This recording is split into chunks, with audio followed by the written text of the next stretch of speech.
붙자. 네. 싸우자. 덤벼. 약간 이 느낌이죠. 기사 보겠습니다. 원. 야당 허위 선동의 양평 고속도로 백지화. 야당 국책사업 감정적 취소입니다. 저희 아까 일면에 살짝 나왔습니다. 지금 원희룡 국토부 장관 어제 발표를 했습니다. 네, 야당의 허위 선동에 양평 고속도로 백지화하겠다라고 얘기를 했는데요. 요 얘기 들어보고 오시죠. 국토부 장관으로서 정부의 의사결정권자로서 말씀을 드립니다. 이 서울 양평 고속도로에 대해서는 노선 검토뿐만 아니라 도로개설 사업 추진 자체를 이 시점에서 전면 중단하고 이 정부에서 추진되었던 모든 사항을 백지화하겠습니다. 이 노선이 정말 필요하고 최종 노선이 있다면 다음 정부에서 하십시오. 네, 전면 백지화하겠다. 이 노선이 정말 필요하면 다음 정부에서 하십시오. 지금 자꾸 선동을 하고 가짜 이런 얘기를 하는데 더 이상 대응할 수 없다. 그냥 백지화하겠다. 이렇게 지금 원희룡 국토부 장관 밝힌 겁니다. 여기에 대해서 야당 국책 사업인데 감정적으로 취소를 하는 거냐라고 얘기를 했습니다. 일단 원희룡 국토부 장관이 왜 야당한테 이렇게 얘기를 하는지도 궁금하죠. 야당의 얘기를 좀 같이 마저 들어보고 얘기를 이어가 보겠습니다. 예비 타당성 조사에서 통과된 종점 노선이 왜 전략환경영향평가에서 바뀌었는지 그 과정에 대해서 많은 국민들의 의혹을 갖고 있습니다. 교통량 해소에도 도움이 되지 않는 그런 결정을 군하고 전혀 협의 없이 이렇게 진행된 점도 매우 의문이 되고, 이 뒤쪽에 윤석열 대통령 영부인 김건희 여사의 일족 땅이 상당히 많은 걸로 알려졌는데, 네, 지금 서울 양평간 고속도로 지금 김두관 의원이 얘기를 했습니다. 그 바뀐 종점 그 자리가 김건희 여사 이 윤 대통령의 처가 쪽 땅이 많은 걸로 알려졌다라고 지금 얘기를 했죠. 요겁니다. 야, 노선 바꿔 김건희 여사 일가에 특혜를 준 거 아니겠느냐. 이런 주장을 야당이 지금 펴고 있습니다. 그러다 보니까 원희룡 국토부 장관이 더 이상의 이런 선동, 공세 받아들이지 않겠다. 백지화하겠다. 원하면 그럼 다음 정부에서 하시라. 라고 지금 대응을 했습니다. 대체 어떤 땅이 어떻고 노선이 어떻게 났길래 그러나 궁금하실 것 같아서 요거를 좀 짚어보도록 해보겠습니다. 서울 양평간 고속도로 계획안입니다. 계획안. 일단 먼저 여기 강일 갈림목에서부터 이 까만색이 기존의 계획했던 안입니다.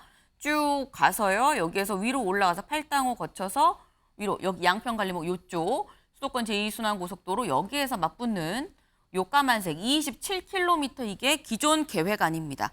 그런데 지금 사실 아직 종점이 어디로 하겠습니다라고 발표가 나진 않았습니다. 하지만 민주당에서 지금 주장하는 건 이렇게 변경되는 거 아니냐. 여기 요 부분에서 처음 시작은 같습니다. 시작은 같은데 쭉 오다가 남종 요 부분쯤에서 쭉 가서요. 약간 밑으로 가죠. 밑으로 가서 여기에 내려옵니다. 여기가 양평군 강상면 병산리라는 겁니다. 여기로 변경되는 거 아니냐라고. 이렇게 변경될 경우 27km가 29km 안이 되는 거긴 한데요. 여기를 좀 보면 민주당이 주장한 김건희 여사 이 처가 쪽 땅이 계속 있는 거 아니냐라고 얘기를 하는 게 이 부분입니다. 네. 이 처가 땅 안에 결국 이 종점이 들어가게 돼 있다. 야당은 그래서 이거 결국 김건희 여사를 생각한 특혜 아니냐라고 지금 얘기를 하고 있습니다. 근데 이렇게 되면 다음 기사까지 마저 이어서 보겠습니다. 어제 장관이 백지화를 얘기를 했죠. 15년 수건 사업 6년 전에 지금 첫 발을 뗐습니다. 최종 노선 확정만 앞두고 있던 상황, 첫 삽 이제 뜨면 되는 상황이긴 한데 일단 물거품이 됐다라는 거. 근데 이게 장해찬 최고님, 지금 보면 고속도로 건설 사업이 거의 막판까지 가서 이렇게 백지화됐었던 전례가 있나 싶거든요. 잘 없겠죠, 당연히. 그런데 말도 안 되는 가짜뉴스로 주민들의 수건을 이렇게 망쳐버린 전례도 찾아보기 잘 힘들겠죠. 2021년 4월 문재인 정부 시기에 예타가 통과됩니다. 네. 그리고 나서 한 달 뒤인 2021년 5월 민주당의 최재관 당시 이제 양평 지역위원장과 네. 그리고 정동균 전 양평 군수, 민주당 출신의 전직 군수입니다. 그 당시엔 현직이었죠. 당정 협의를 하면서 예타가 이번에 통과가 됐지만 강화 IC 신설을 강력하게 요구하겠다. 네. 주민들의 수건이다라고 당정 협의했다고, 뭐 국토부에 의견 전달했다고, 이거 중앙정치권과 손잡고 바꾸겠다고 대대적으로 기사를 막 뿌립니다. 네. 정동균 전 군수가 인터뷰한 내용도 기사로 다 남아 있어요. 이 강화 IC라는 게 생기면 원안대로 노선이 갈 수가 없어요. 이 남부 쪽에 있는 것이기 네. 때문에. 그래서 지금 수정안을 보면 강화 IC를 거쳐서 강상면으로 종점이 바뀌는 거 아닙니까? 그러니까 종점에 대한 이야기는 나오지 않았지만 강화 IC가 뚫리는 이상 이 종점이 내려올 수밖에 없는 부분이거든요. 근데 이걸 민주당 정치인들이 2021년 5월에 왜 요구했느냐. 네. 이게 지역 주민들의 수건이기 때문이에요. 예를 들면 이란 같은 경우는 주말에 두물머리를 이용하는 서울에서 들어오는 이 관광객들의 교통체증을 해소하는 데는 좀 도움이 되지만 네. 양평군 일대의 주민이 가장 많이 사는 곳은 양평읍이거든요. 근데 종점이 이란이 돼버리면 양평읍까지 가는데 저 종점에서 굉장히 복잡한 절차를 거쳐야 됩니다. 네. 근데 지금처럼 양평 JCT를 강상면 일대에 만들게 되면 차로 10분이면 양평읍에 와닿아요. 네. 그러니까 당연히 양평읍에 많이 사는 양평군 주민들이 이 종점, 원안의 종점이 우리 동네랑 멀다. 가까운 데로 해달라. 우리 지역 주민들은 이 이안이 더 편하다라는 요구를 지속적으로 해왔고 그 요구를 국민의힘 정치인이 아니라 민주당 군수와 민주당 지역위원장이 21년 5월부터 예타는 통과됐지만 네. 추후 논의 과정에서 우리가 이걸 바꾸겠습니다라고 해놓은 기사와 이 증거들이 다 남아 있습니다. 그러면 원희룡 장관의 국토부 입장에서는 결정을 한 것도 아니지만 네. 이게 민주당 정치인이건 국민의힘의 정치인이건 할 것 없이 예타 통과 이후부터 계속 주민 의견을 근거로 이걸 바꿔달라고 요구했던 것도 신빙성이 있는지 다시 한번 검토해보라고 지시를 한 것인데 그걸 가지고 김건희 여사까지 들먹이면서 끌어들이니까 원희룡 장관이 강경한 대책을 내세우게 된 것 같습니다. 조상우 변호사님. 사실은 근데 왜 자꾸 확정이 안 됐다고 말씀하시는지 모르겠는데 이미 올해 초, 올 1월에 전략 환경 영향 평가를 지금 이 대안 노선으로 하겠다고 한 거예요. 그럼 전략 환경 영향 평가 자체는 이제 그 안으로 거의 확정해서 비용을 들여서 조사를 진행하겠다는 거거든요. 네. 그러니까 이미 그걸 바꾼 거예요. 그리고 이거는 정말 좀 석연치 않은 부분이 원래 21년 4월에 이미 확정이 됐어요. 네. 근데 22년도에 이제 지금 윤석열 대통령께서 취임하시고 그 다음에 뭐 6월달에 지방선거가 있었죠. 네. 그 다음에 7월달에 이제 새 군수가 취임을 합니다. 그리고 갑자기 변경된 것이고 최초의 조사 내용에 따르면 국토부가 먼저 제안했다는 거예요. 국토부가 무슨 직접적인 민원 수령 기관이 아니거든요. 근데 국토부가 먼저 제안을 해서 다시 양평군이 세 개의 안을 대안으로 제시하는 형태로 진행됐다는 겁니다. 그러니까 당연히 모든 국민들은 왜 국토부가 그러한 제안을 했을까? 이게 대통령실과의 사전 교감 하에 이루어진 것은 아닐까? 그리고 그렇게 해서 변경된 안이 결정적으로 지금 그 윤석열 대통령 일가가 지금 소유한 땅에 이익을 미치는 구조거든요. 뭐 누구는 또 그래요. 어차피 IC를 뭐 새로 개설하는 게 아니기 때문에 옆에서 지금 뭐 지가 상승 뭐 이렇게 하셨죠. 얘기를 뭐 영향이 없다 이렇게 얘기하시는데 그건 말도 안 되는 얘기인 게 원래 지금 이 안대로 가서 결합이 되는 노선이 이제 중부내륙 고속도로입니다. 거기에 이제 이런 분기점이 설정이 되면서 거기가 이제 종점이 되는 건데 네. 거기서부터 1km 내, 그러니까 차로 5분 내 거리에 남양평 IC가 있어요 이미. 그러면 어떤 효과가 있냐면 지금 김건희 씨 땅 일가에서 남양평 IC를 통해 가지고 다시 서울로 새로운 노선이 만들어지는 겁니다. 그 노선에 따르면 물론 차량 정체가 없는 걸 가정하겠지만 서울 송파까지 15분 내 거리로 도달한다는 거예요. 기존 2시간 거리가 네. 15분으로 단축된다는 겁니다. 그러면 이 양평군의 이 땅이 서울의 그 이런 송파까지 엄청나게 빠른 속도로 바로 연결될 수 있는 새로운 노선 구간이 생기는 거거든요. 네. 그러니까 그런 부분에 대해서 야당이 당연히 문제를 제기하는데 이걸 가짜 뉴스래요. 그러면서 갑자기 15년 이상 검토돼서 지역 주민의 수건 사업으로 진행됐던 새로운 노선을 전부 다 폐지해버리겠다는 겁니다. 네. 아니 원래 원한 대로 하시면 돼요. 왜냐하면 애초 그 도로의 개설 목적이 이른바 두물머리에서의 정체를 해소하겠다는 목적이었거든요. 네. 근데 두물머리 종점안을 갑자기 아무런 근거도 없이 몇 달 만에 후다닥 바꿔버린 다음에 그게 갑자기 국민들의 의혹 대상이 돼서 야당의 질타가 이어지니까 전체 계획을 백지화하겠다? 그게 장관으로서 할 태도인지 모르겠어요, 저는.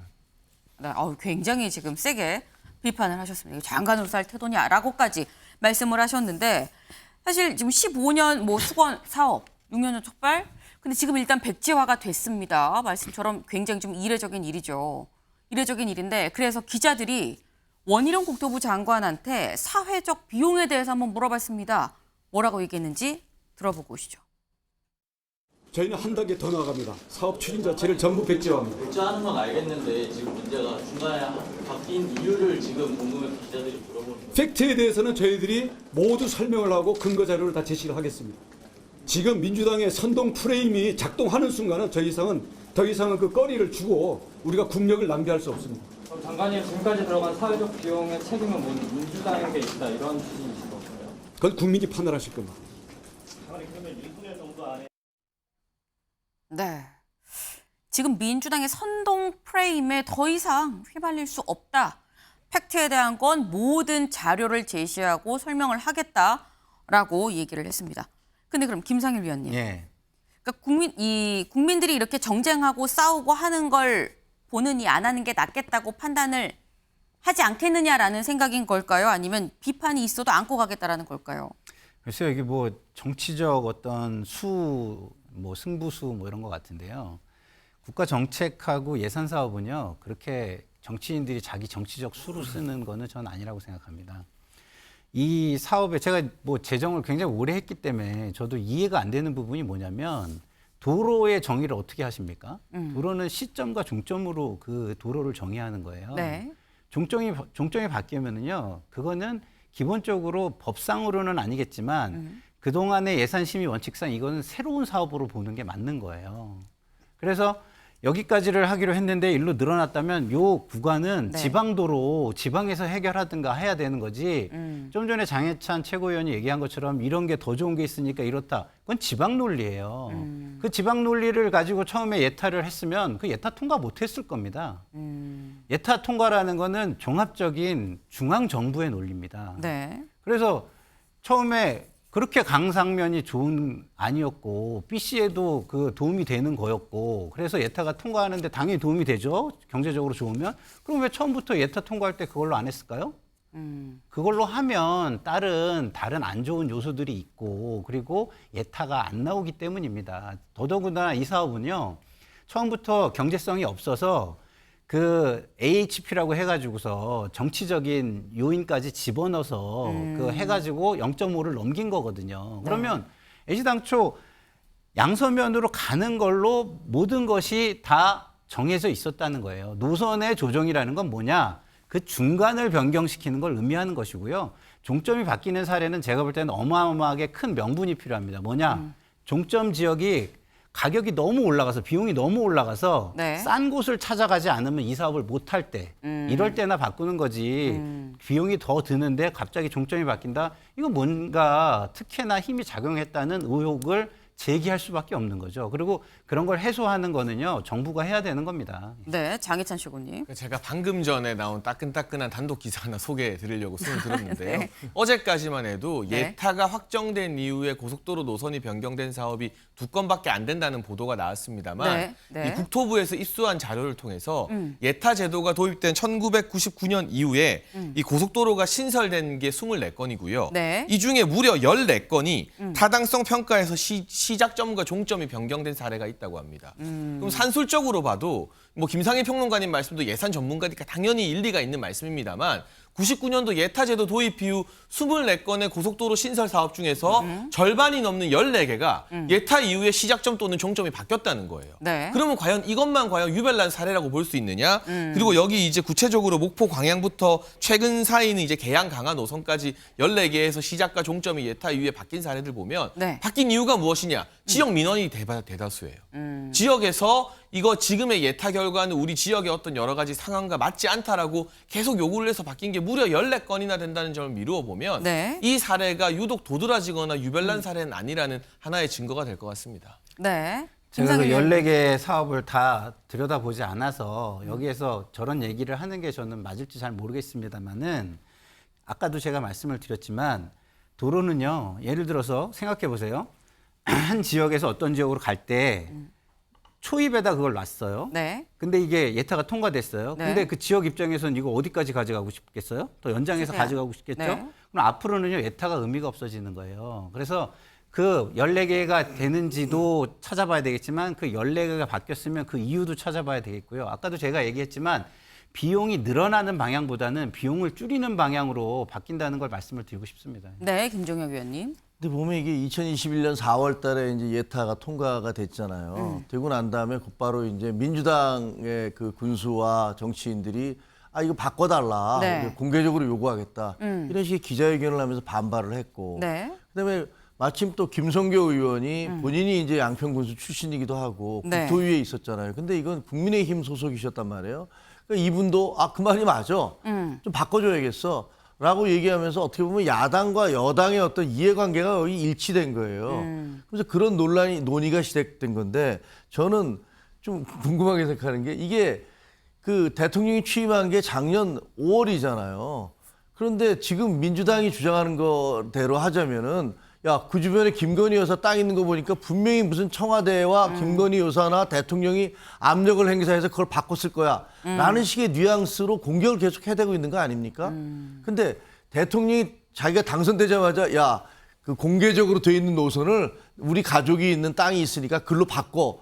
라고 그때 당시에 국토부 관리들이나 이런 분들은 전부 다 민주당에서 임명됐을 사람들 아니에요. 네. 대통령 취임하고 그다음에 그걸 다 바꾸려면 한동안 시간이 많이 걸렸을 거예요. 그런데 지금 민주당 주장대로 하자면 그런 식으로 청와대가 압력을 가해서 갔다라는 거니까 제가 보기엔 그거는 논리적으로 말이 안 되고 거기에 대한 원희룡 장관의 대응이나 이런 것도 좀 너무 과격하거나 급작스러운 게 아니냐라는 생각이 들긴 합니다만 네. 굉장히 불행한 어떤 현실을 보여주고 있는 거죠. 네.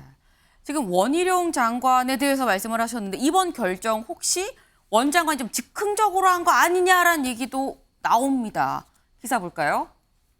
네. 국토부도 여당도 몰라 대통령실 원희룡 즉흥적 결정한 듯이란 한겨레 기사입니다. 네.